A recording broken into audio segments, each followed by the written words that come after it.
Hello everyone, welcome back to Math with Allison. Today we're going to do another test, and this one is in Calculus 2. It is one of the first tests of the semester. So here we have a real exam. This was given in the spring of 2017. It is currently given to students as study material, so it is a real exam. So we're just going to go ahead and go through it. So here we have that the exam is 7 questions totaling 100 points. So notice that unsimplified answers are generally okay, and that is actually very true with this professor. Though they might take off a point, we only take off like half a point, for leaving things like cosine of pi, natural log of 1, or e to the 0. So small things like that you should be able to simplify, but I'll show you what it means when you don't really need them. And here we have some nice identities. How kind. So let's go ahead and go through. So we are going to find dy dx for the following functions. Here we have y is equal to cosh cubed of 5x plus 1. So here we just take the derivative of both sides. So I get dy dx is equal to, first, we're going to do the derivative of the outside at the inside. So my first outside is going to be this power of 3 right here. So I'm going to bring that derivative down, and we get cosh cubed of 5x plus 1. And now we need to multiply by the derivative of the inside. In this case, our inside is going to be cosh of x. So the derivative of cosh is going to be positive hyperbolic sine. And notice this is going to be another chain rule. So we have positive hyperbolic sine at the inside, 5x plus 1. And once again, we have to multiply by the derivative of the inside. So our final inside is going to be this 5x plus 1. So the derivative of 5x plus 1 is just 5. And so what she means by you don't need to simplify it, you can just leave it like that. If you really wanted to simplify it, you could do 15 cosh cubed of 5x plus 1 multiplied by hyperbolic sine or sinh of 5x plus 1. But like I said, you totally don't have to do that. You could have just left it as that first solution. Here we have the square root of natural log of x. If you wanted to rewrite it so you can see the power really well, that's going to be to the power of 1/2. So again, we're going to have to use chain rule. Our first outside is going to be that power. So the power is always the first one. We get dy dx is equal to, so we'll bring down that power 1/2, and we'll subtract 1. So that becomes negative 1/2. Now our inside is going to be the natural log of x. So here I'm going to multiply by the derivative of natural log of x, which is 1/x. You don't need to simplify it, so you can leave it at that. If you want to see it simplified, I'll write it as 2x, the square root of natural log of x. And that right there is our solution. We're going to find the following indefinite integrals. So this is something that's very common on exams, is where you have sinh or sine and cosh or cosine. Whatever has the power, so whichever one has the larger power, that's the one you set u equal to. So we're going to use u substitution because I'm going to set u equal to cosh of x, because I can take the derivative, which I get positive hyperbolic sine times dx, and that I can see is already in there, right? So we can just go ahead and replace that. So the hyperbolic sine times dx becomes du, and then that hyperbolic cosine is u to the power of 4. So here we add 1 to the exponent, divide by that new exponent plus c, and we can replace u back in. So we get hyperbolic cosine to the power of 5 divided by 5 plus c. And there's our solution. This is another common version of u substitution. We have a fraction. I always suggest, if you want to try it, you can set the denominator equal to u and see what happens. Again, it's okay for trial and error. It's okay to try a couple. Maybe they don't work out, but hopefully it'll lead you to the correct one. So you could try doing direct substitution, right? So we'd have to multiply by 3, which means we have to multiply by 1/3. Or if you like doing it the other way, you can just solve for dx. So divided by 3e to the x equals dx. Either way, you're going to arrive at the same solution. So if I were to use direct substitution, I would get 1/3, and that becomes 1/u du. If I were to plug in dx, I would get the integral of e to the x divided by u multiplied by du divided by 3e to the x. So notice what cancels out, that e to the x, and we're left with that 3 in the denominator, which we can bring out 1/3, 1/u du. So either way, you get the exact same solution if you use direct substitution or you solve for dx. But here, when I take the antiderivative, I get natural log of u plus some constant c, and of course we can go ahead and plug in u back in. So that's 2 plus 3e to the x plus c. And that right there is our solution. Number 3, let R be the region shown, which is bounded by y equals x squared, y equals x plus 2, and y equals 0. We want to go ahead and find the area of R.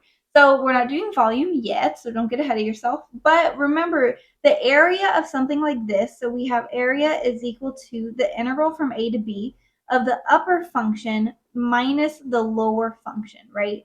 So if we were to take a little cross section, what I'm doing is I'm finding this height where I take the long length. So the long length would be the upper function, and I subtract off this little lower function. I subtract off, and that gives me the length in between, which is why we do upper minus lower.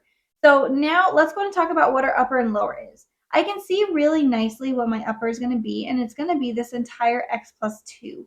Now, notice that my lower is going to change. First, I'm going to have a lower of y equals 0, and then I switch to a lower of x squared, which tells us we're going to have two different integrals.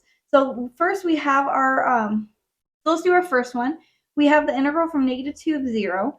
We have our upper function is x plus 2, and we just subtract off the lower function of 0, which is very nice.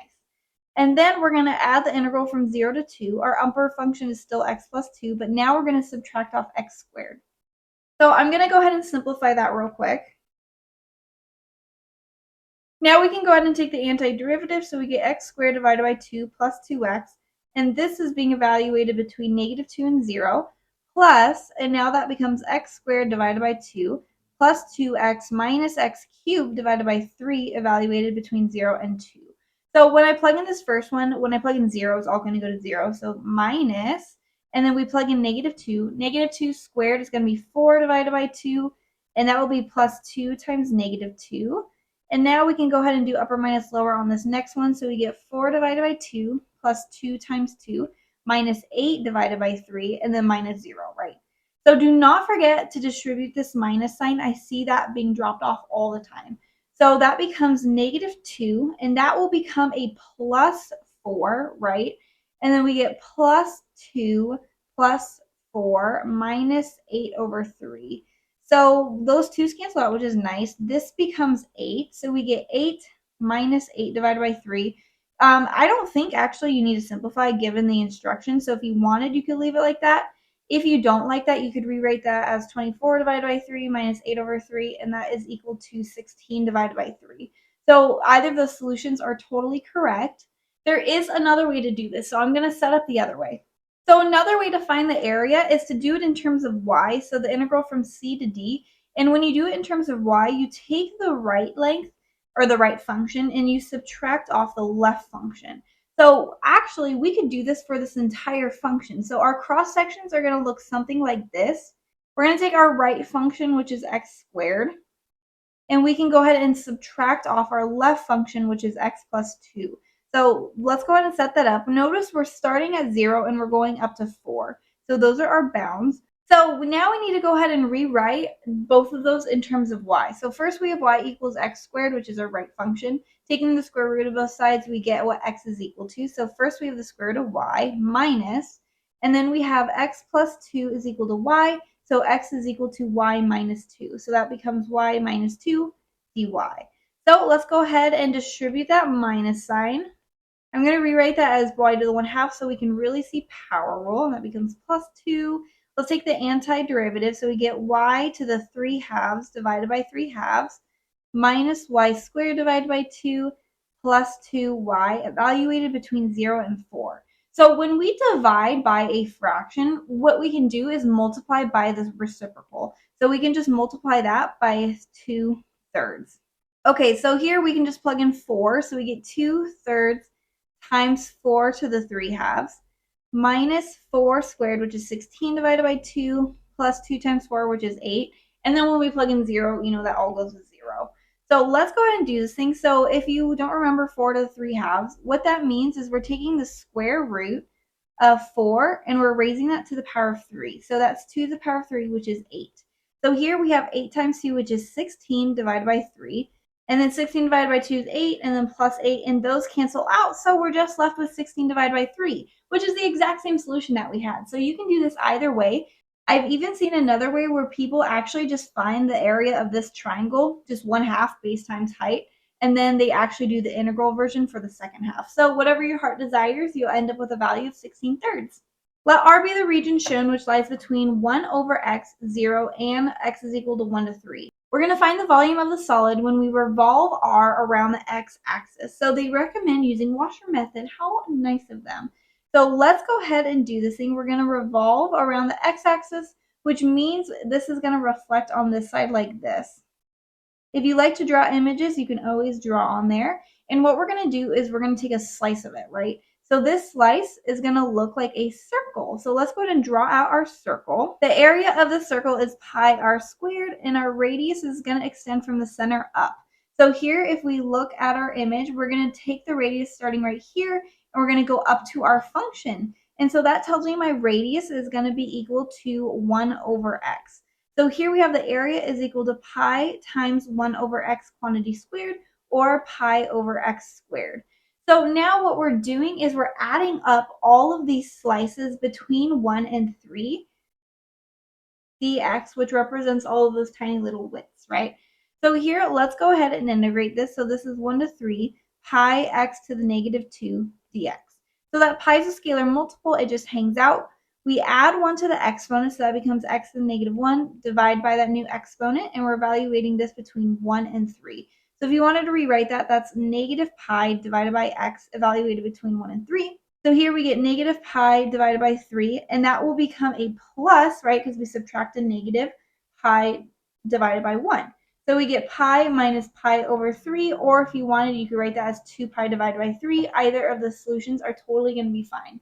So it wasn't exactly washer method. It was a method of slicing, so we used disk method. You could also use the method of cylindrical shells if you wanted to, and you would end up with that same solution of 2 pi divided by 3. Let R be the first quadrant region shown, which is bounded between x and x cubed. We're going to find the volume when we revolve this around the y-axis, and they recommend using shell method here. So they don't tell you you have to use shell method. They're just recommending it. So we're going to go ahead and do it with both. And okay, beautiful, 10 out of 10. So first, let's go ahead and use shell method. So shell method is where we take one of these little lengths and we revolve it all the way around the y-axis, and it ends up creating a cylindrical shell like this. If you have the formulas memorized, that's great. I don't ever do it by the formulas. I just remember it by finding the area of all these things. So what we do is we take our cylinder. That's a beautiful cylinder. And it's like we cut it. So if it's a circle, we cut it and then lay it out like a rectangle. So it would look something like this. Here we have the height, and here we have the length, which is equal to the circumference, right? The circumference becomes the width. So this area is going to be equal to the height times 2 pi r. So let's go ahead and find out what these things are. So this right here is going to be the height. So the height is going to be upper minus lower, right? We take the entire length and we subtract off that lower length, which is x cubed. So here we have the height is equal to x minus x cubed. Now the radius, I'm going to do it in blue right here. The radius extends from the y-axis all the way to our function. And this right here is just going to be the length x. We're going out to the value x. So our radius is going to be x. Here we can go ahead and fill this in. So we have area is equal to the height x minus x cubed. And we're going to multiply that by 2 pi x. If you're wondering which variable we do this in terms of, it's always with shell method, it's always going to be opposite of what we're revolving it around. So if we're revolving around the y-axis, we're going to integrate in terms of x and vice versa. So here we can simplify this. We get 2 pi and we can multiply that x in. So it becomes x squared minus x to the power of 4. So now what we're doing to find the volume is we're taking all of these cylindrical shells all the way from 0 all the way up to 1, we can see right here, and we're adding up all of these areas. If you do it by the formula, you'll get the exact same value here. So 2 pi is a scalar, and let's take the antiderivative. X cubed divided by 3 minus x to the power of 5 divided by 5, evaluated between 0 and 1. All I need to do is plug in 1, because when I plug in 0, you know that whole thing goes to 0. So you could leave it like that, right, because it said you didn't need to simplify, or you could. So that becomes 5 over 15 minus 3 over 15. That's equal to 2 pi times, and that's 2 over 15. Or, so that's 4 pi divided by 15, 4 15ths times pi, however you like to write it. And that right there is going to represent the volume. So now I'm going to go ahead and show you what this looks like with shell method too. Okay, so with washer method, I'm going to draw this back out. Good enough, right, guys? So what we're doing is we're taking a slice like this. So we would have an outside circle that goes around, and we would have an inside circle which represents the whole. So let's go ahead and talk about our outside circle. So that's going to be this big one right here. We have the radius goes all the way from the axis all the way to the function x cubed, right? So here we have the big radius is equal to x cubed. From our smaller circle, again, we're going from the y-axis all the way now to our function x. So little r is equal to x. However, notice our cross sections. Our cross sections are horizontal, which means our little widths are going to be in terms of y, aka dy. So I don't want these to be in terms of x. I want these to be in terms of y. So here we have y equals x cubed, and then I can take the cube root of both sides in order to get x. So the big radius is equal to y to the power of 1/3, or you could, keep that as cube root. And this one's nice. We just replace that with y because y is equal to x. So here we're going to take the big area, so pi y to the 1/3 squared, and we're going to subtract off our little area, so y squared. We can rewrite that so we can factor out the pi, right? And we get y to the 2/3 minus y squared. So let's go to integrate that because the volume is going to be adding up all of these tiny slices together. So we're going from 0 all the way up to 1 of pi times, and that's y to the 2/3 minus y squared dy. Okay, so that pi is a scalar multiple, hangs out. Let's add 1 to the exponent, so y to the 5/3. We could divide by 5/3, or we can just multiply by the reciprocal, so I'll multiply by 3/5 minus y cubed divided by 3 between 0 and 1. So here we can go ahead and plug in our value of 1. So we get 3/5 minus 1/3. We can simplify that. So that becomes times 3, 9 over 15 minus 5 over 15. So again, we get 4 pi divided by 15. So either way you do it, you get the same solution. Okay, here we have an arc length problem. So we want to find the length of the piece of the curve. We have the function right there, and we have our bounds. So if we remember, arc length is equal to the integral of a to b, the square root of 1 plus f prime of x quantity squared dx. So let's go and plug in what we know. We have the integral from 1 to 4, square root of 1 plus, and let's go ahead and find the derivative. So that becomes negative 2 times 3/2 times x to the 1/2 squared dx. Here we can go ahead and simplify that. Integral of 1 to 4 square root 1 plus, and that becomes negative 3x to the 1/2 quantity squared dx. So we can go ahead and square it if you didn't already. So we get the square root of 1 plus 9x dx. If you wanted to use u substitution, you totally could. So we could set u equal to 1 plus 9x. So my du is equal to 9 dx. We're missing that scalar multiple of 9, so I'm going to multiply by 1. So that's 9 on the inside, 1/9 on the outside. So that's what I need in order to replace my du. Let's go ahead and talk about our bounds. So we have our x bounds, which is 1 and 4, and we want to find our new u bounds. So that's 1 plus 9 times 1, which is equal to 10. So we have a new lower bound of 10. And then 1 plus 9 times 4, 1 plus 36 is 37. And so I think now we have everything I need. So we have that 1/9 on the outside, a new lower bound of 10, new upper bound of 37. And that is the square root of u, or u to the 1/2 du. So now we can go ahead and use power rule. So we add 1 to the exponent, u to the 3/2. And I'm going to multiply by its reciprocal, or that's just dividing by the fraction, right? Between 10 and 37. So let's go ahead and bring out that 2/3 to the outside. So 2 over 9 times 3, which is 27. And here I'm just going to plug in our upper 37 to 3/2 minus 10 to the 3/2. And, I'm just going to say we're going to really take advantage of the do not simplify, and I'm just going to go ahead and leave it like that. Okay, here we're on our last problem. Let's go ahead and go through it. So which of the following is a valid identity in terms of hyperbolic sign? So this one is actually going to be 2. And it's because we're working with a parabola x squared minus y squared is equal to 1. That's where hyperbolic functions come from. So x is going to be hyperbolic cosh, or hyperbolic cosine, minus hyperbolic sine squared of x is equal to 1. So that's where x is cosh, y is sinh. So that's where the identity comes from. Here we have, suppose the region is revolved around the line x equals 2. So that's x equals 2. Which expression would correctly give the volume of the resulting solid? So if this was revolved, it would appear on this side like that. So let's go ahead and take a slice. I'm going to take a little circle right here.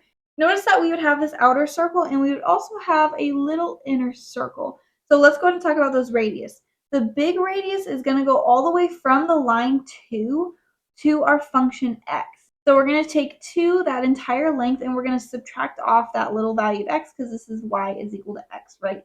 Our other radius is going to be the little one, is just going to be that length of 1. So notice the way that we're taking cross sections. They're horizontal, which means the width of it is going to be dy, right? So we want this to be in terms of y. Since we have y equals x, I can just replace that with 2 minus y. And so here we can see the formulas for Washer method. And we have the big R squared minus the little r squared, and so our solution is going to be 2 again. We're going to find the value of hyperbolic sine of natural log of 3. So I'm just going to go ahead and replace that with its identity. So we have e to the x, but our x is natural log of 3, minus e to the negative natural log of 3 divided by 2. So let's go ahead and figure out what that's equal to. The e and the natural log cancel out, so that becomes 3. And notice we actually have to bring this as an exponent, so that's 3 to the negative 1, or 1/3. So that becomes minus 1/3 divided by 2.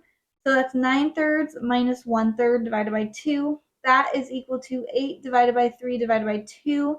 Or you could rewrite that as 8/3 multiplied by 1/2, in which those cancel out. That becomes a 4, and so we get 4/3. And that's going to be our first solution.